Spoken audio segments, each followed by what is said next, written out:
Subscriber growth of 4.4 million beat the company's guidance by nearly a million, and fourth quarter guidance for 8.5 million new subscribers. That was right in line with expectations. Now, the stock initially popped and then gave up gains as investors digested some signs of weakness. Now, in the U.S. and Canada, it added only 70,000 new subscribers. And in Latin America, user growth slowed, showing signs of saturation in those two key markets. Now, fourth quarter earnings guidance did fall short of expectations, 80 cents per share rather than the $1.10 that analysts had anticipated. But co-CEO Reed Hastings, who was wearing a Squid Game tracksuit during the video call last night, he focused on the volume of premium content coming to the platform and more opportunities to make money from Netflix franchises.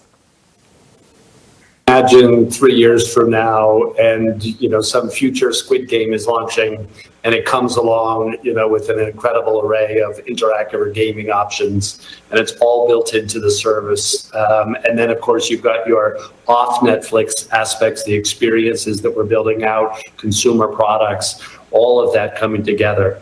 So, a company like Disney still ahead of us in some of those dimensions of putting that whole experience together. But boy, are we making progress.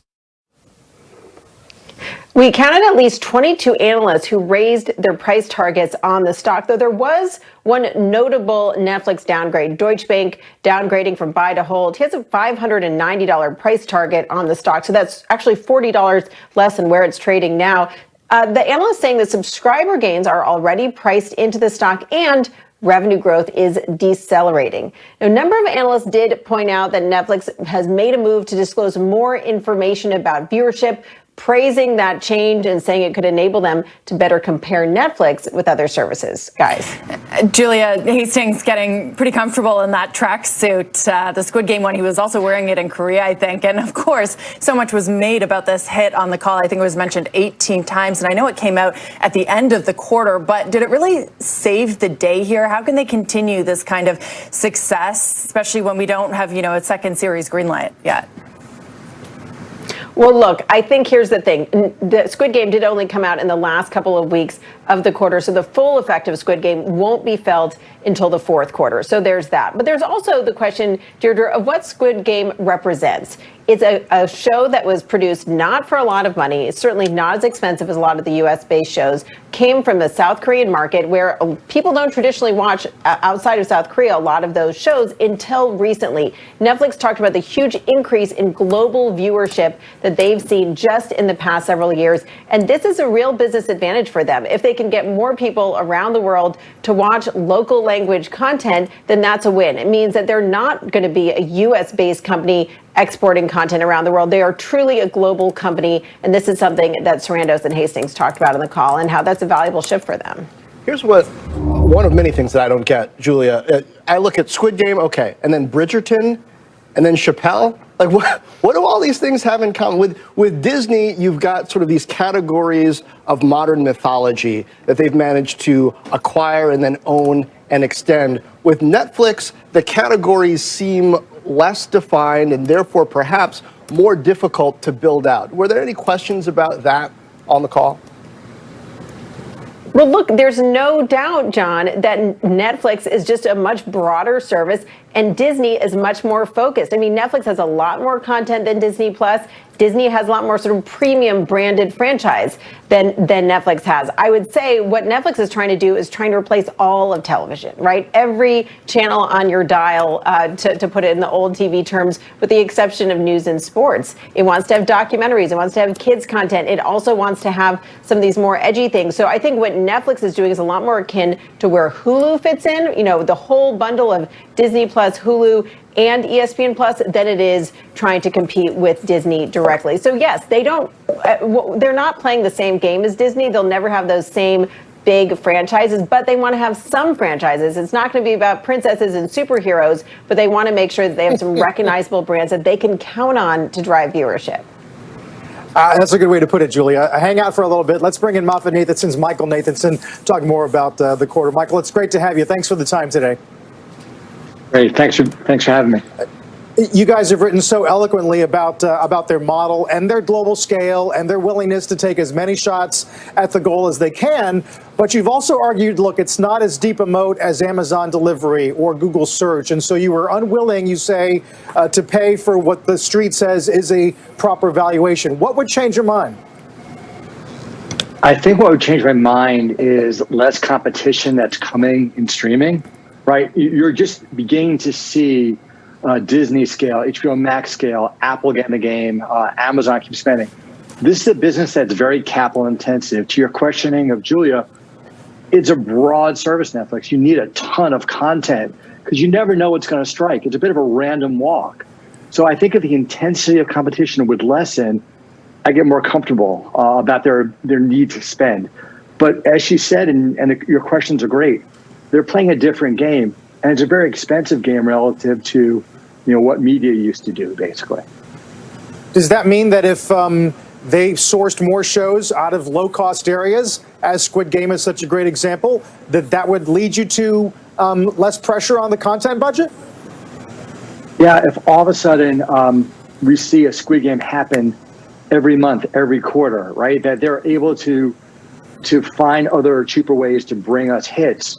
That would then prove perhaps their spending will slow, and they're able to sustain all the the subs they've added and all the pricing that they want to take. Right, but that's the great test going forward, as others also ramp up around the world to try to do the same thing.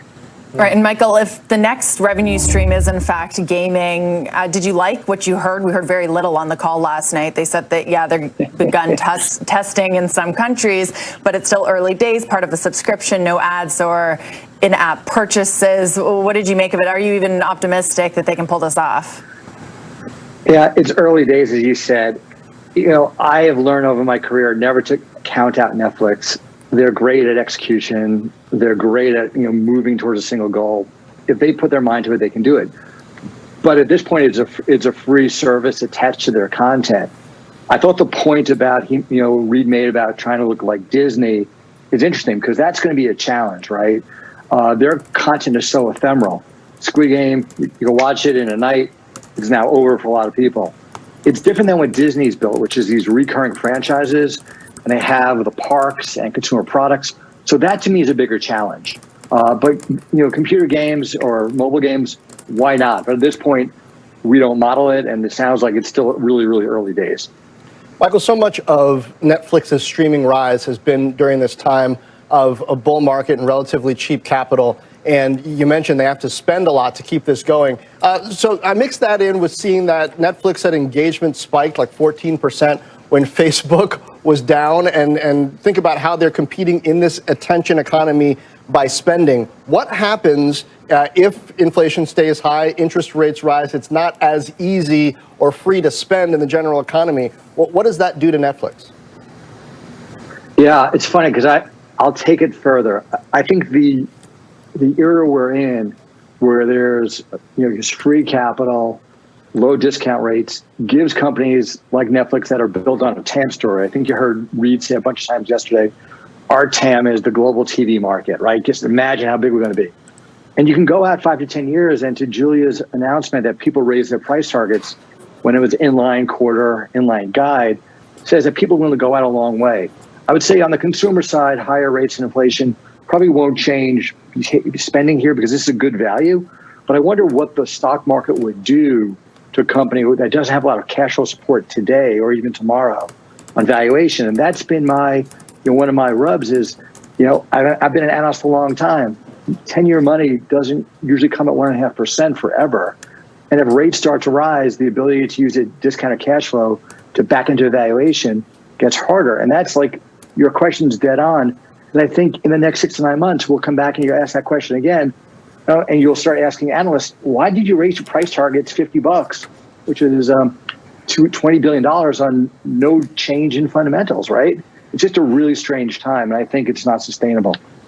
Yeah, although others might argue, Michael, that they definitely used the era of cheap capital to its fullest, right? I mean, they really made it count when the window was open.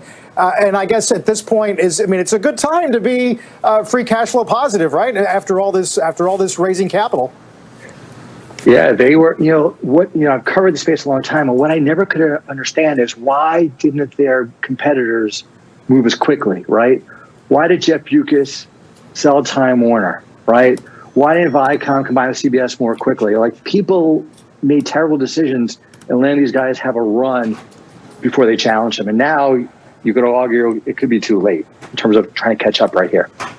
Right. So, Michael, if it is sort of too late in there, we always talk about this, how maybe there's going to be 2 or 3 or just a few streaming services that people are going to want to pay for. You mentioned Disney earlier. Who is that? Oh, it's clearly the Disney suite. It's Netflix, obviously. It's Amazon. Discovery and the HBO merger is going to be interesting because I think that could be a really strong player, but they're going to be hampered by their balance sheet. After that, put Apple in the mix. Then it gets a lot harder because you need global scale, as you guys have been talking about all day. You need global scale. You need deep pockets. You need a commitment to make a lot of content. So I think that's going to be the challenge. Do people start realizing in the next 1 or 2 years, all the guys who haven't scaled, it's time to get out or consolidate? And that makes me a lot more positive on the entire space because it means less competition, less capital being spent. Michael, we're lucky to have you help us kick off the hour on Important Print. Great to see you as always. Thanks. Thank you. Thanks so much. Very kind.